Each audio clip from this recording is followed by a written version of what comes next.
مشورہ۔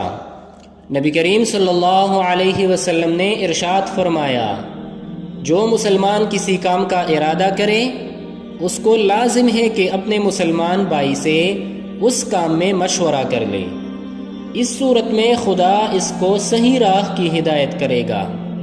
مشورہ عقل مندوں سے کرو۔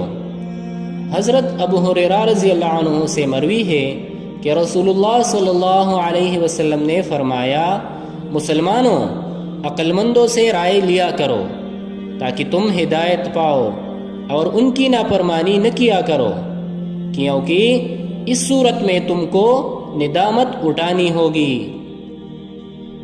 مشورہ سے خیانت نہ کرو۔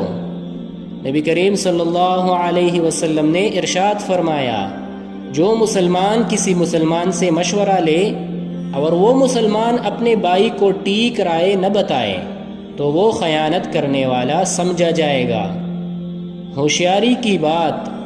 نبی کریم صلی اللہ علیہ وسلم نے ارشاد فرمایا، ہوشیاری کی بات یہ ہے کہ تم صاحب رائے آدمی سے مشورہ لیا کرو اور اس کی بات مان لیا کرو۔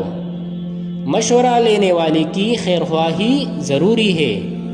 نبی کریم صلی اللہ علیہ وسلم نے ارشاد فرمایا، آدمی کی رائے اس وقت تک ٹھیک رہتی ہے جب تک وہ صلاح لینے والے کا خیرخواہ رہے، مگر جب وہ صلاح لینے والے کے ساتھ بے ایمانی کرنا چاہتا ہے تو خدا اس کی عقل کو سلب کر لیتا ہے، اور اس صورت میں اس کی رائے ٹھیک نہیں رہتی۔